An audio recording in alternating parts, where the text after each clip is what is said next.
हमें परिवर्तन के लिए स्वयं ही तैयार होना पड़ेगा। किंतु हाँ, एक बात ध्यान रखना, आप अपने मन में कभी ये नहीं सोच लेना कि मैं सब कुछ कर सकता हूँ, और ये भी नहीं सोच लेना कि मैं कुछ नहीं कर सकता हूँ।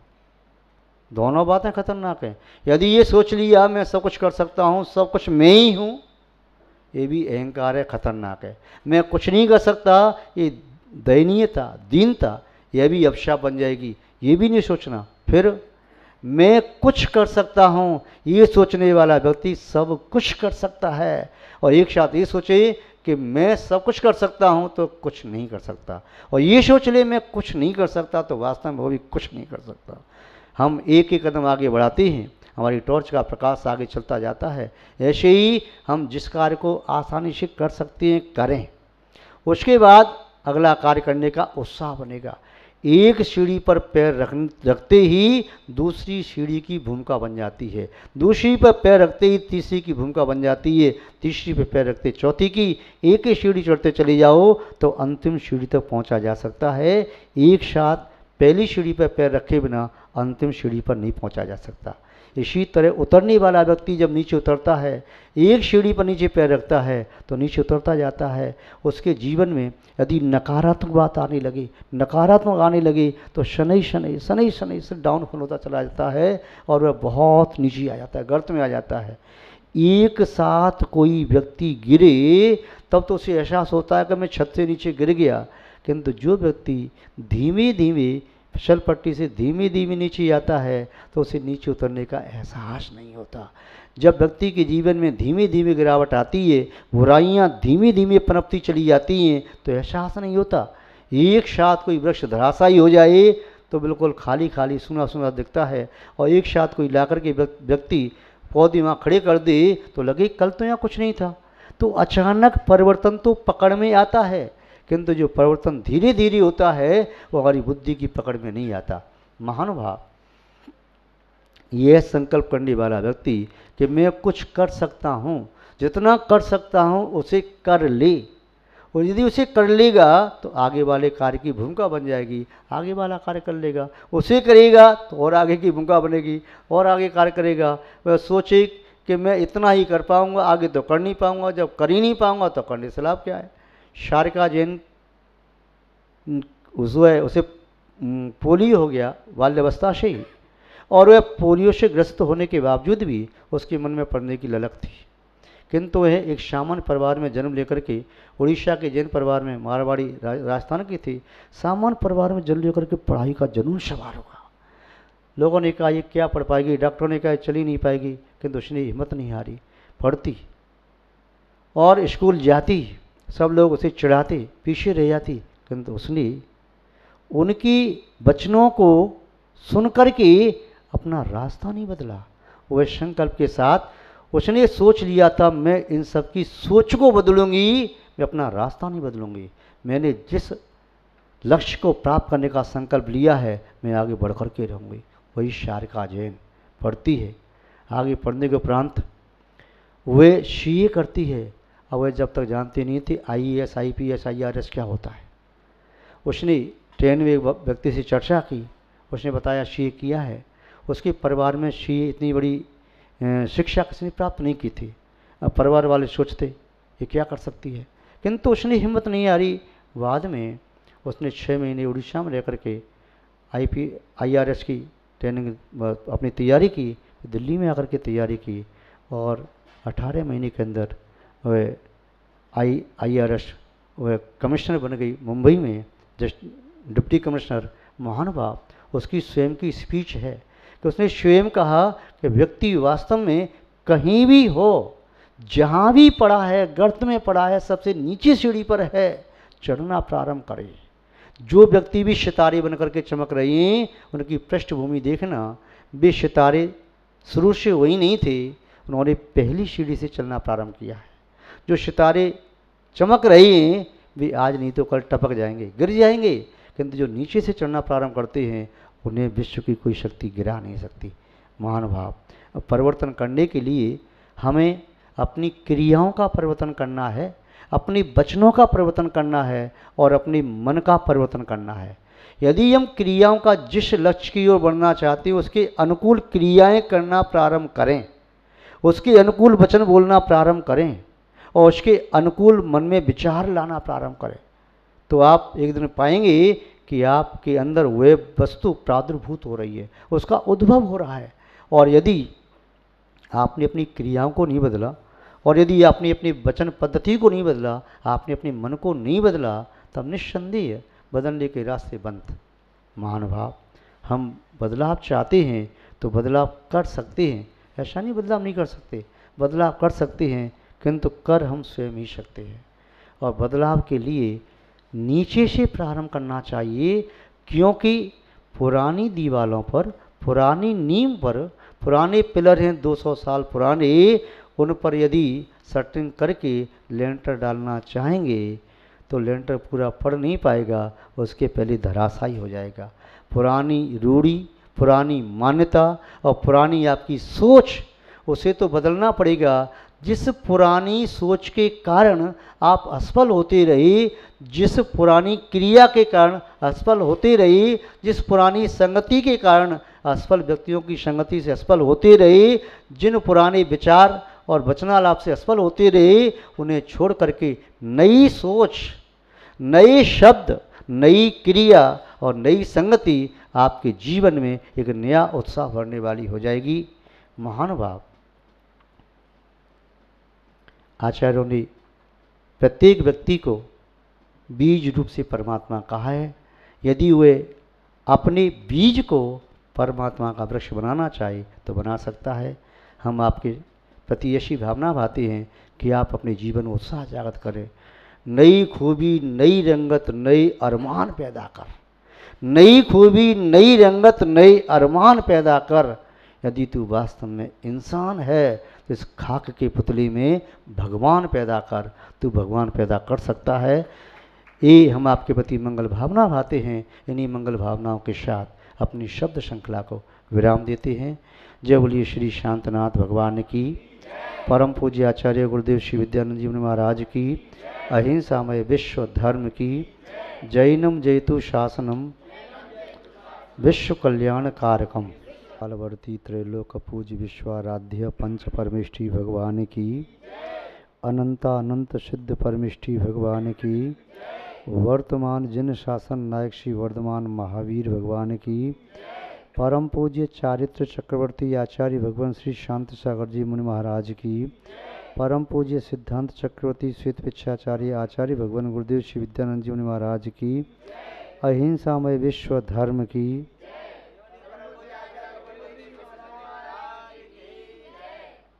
जैनम जयतु शासनम विश्व कल्याण कारकम। धर्म स्नेही सत श्रद्धालु, यहाँ पर उपस्थित आप सभी भव्य वर पुंडरीक पुण्यात्मा महानुभाव, जीवन अनुभव करने योग्य एक चीज है। संसार में कुछ ऐसे पदार्थ हैं जो जानने के योग्य होते हैं, कुछ पदार्थ ऐसे होते हैं जो भोगने के योग्य होते हैं, कुछ पदार्थ ऐसे होते हैं जिन्हें व्यक्ति देख करके संतुष्ट होता है, कुछ पदार्थ ऐसे होते हैं जिनके बारे में सुन करके आनंद आता है। पदार्थों की सार्थकता उन पदार्थों के उपभोग व उपयोग से है, किंतु जीवन की सार्थकता केवल श्वासों को पूरी कर लेने से नहीं है। जीवन की सार्थकता जन्म लेकर के मृत्यु तक पहुंच जाने में नहीं है। जीवन की सार्थकता केवल 4 संज्ञाओं की पूर्ति से नहीं है। ये 4 संज्ञाएं आहार, भय, मैथुन, परिग्रह, ये संसार के प्राय करके सभी प्राणियों में पाई जाती हैं। स्वयं भोजन करना और आनंद का अनुभव करना, ये महापुरुष की विशेषता नहीं है। क्योंकि ये कार्य तो सामान्य व्यक्ति भी कर सकता है।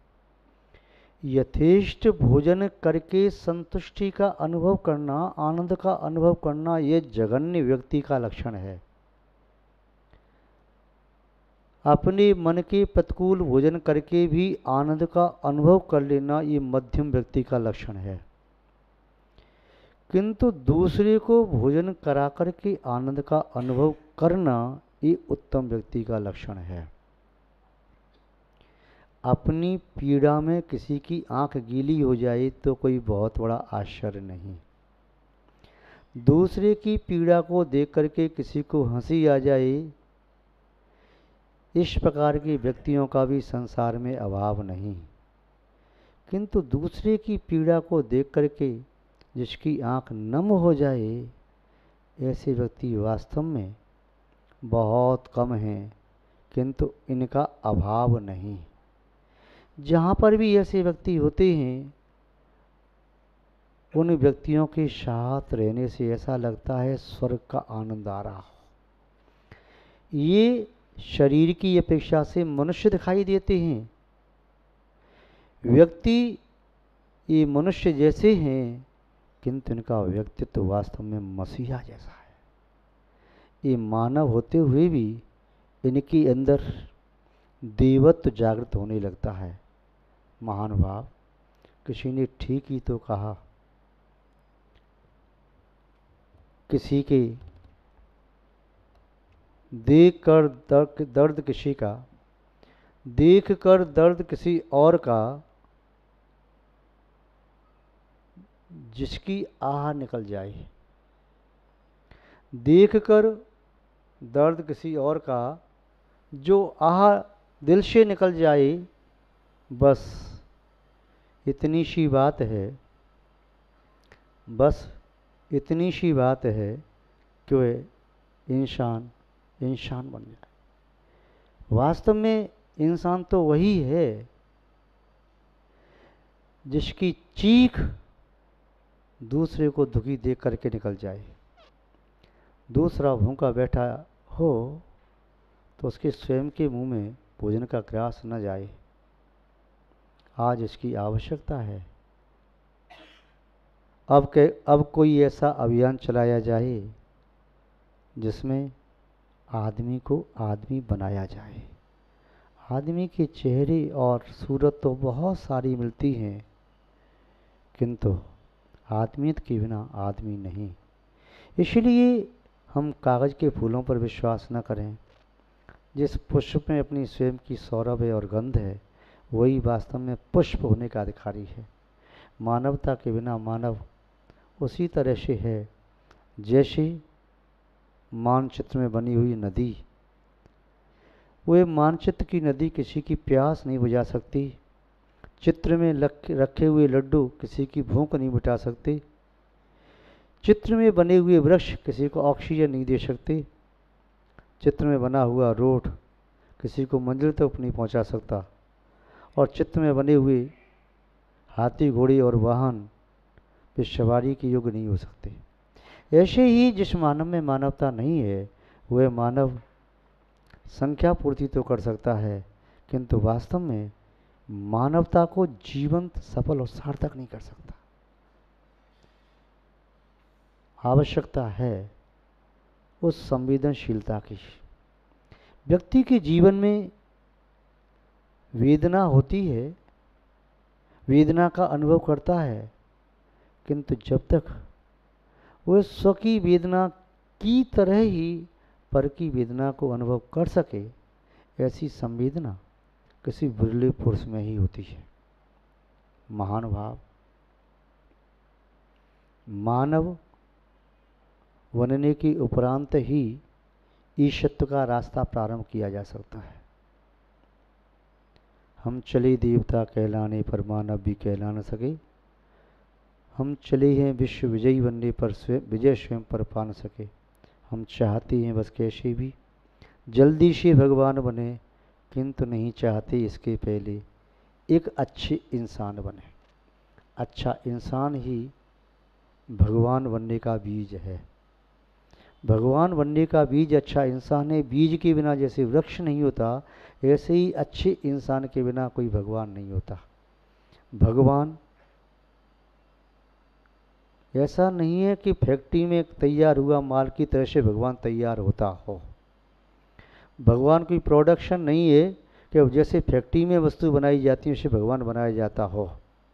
भगवान तो एक वृक्ष की तरह से है, जैसे कोई बीज अंकुरित होकर के पौधा बनता है और फिर वृक्ष बन जाता है।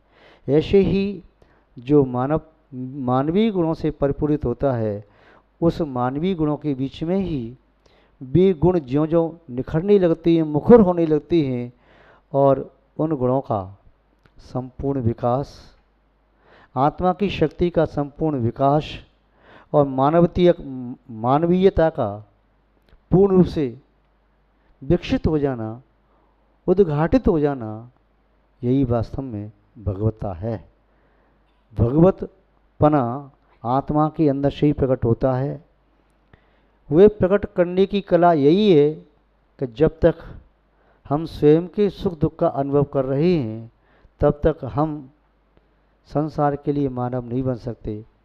एक माँ अपने बेटे के सुख दुख का अनुभव कर लेती है, बेटे के लिए माँ भगवान की तरह से होती है। जो व्यक्ति दुनिया के सभी प्राणियों के दुख और सुख को अनुभव कर सकता है, रास्ते में चलने वाली चींटी के दुख का भी अनुभव कर सकता है, जो व्यक्ति घास के दुख का भी अनुभव कर सकता है, इस पर पैर पड़ गया तो क्या कष्ट होगा, ऐसा व्यक्ति निस्संदेह वह मानव होते हुए भी अपने अंदर भगवत्ता को प्रकट करने में समर्थ हो जाता है। महानुभाव, स्वयं खाना अलग बात है, दूसरे को खिलाना दूसरी बात है। संसार में ऐसे व्यक्तियों की कमी नहीं जो दूसरे का हिस्सा छीन करके खाएं, और ऐसे व्यक्ति भी हैं जो अपने हिस्से में गुजारा कर लेते हैं, और ऐसे व्यक्ति भी हैं जो खा कर के बचे तो दूसरों के हित करने की सोचते हैं। पर ऐसे व्यक्ति वास्तव में बहुत कम हैं जो अपना हिस्सा दूसरों को दे करके उसकी क्षुधा शांत होने पर जिन्हें सुख और शांति का अनुभव हो।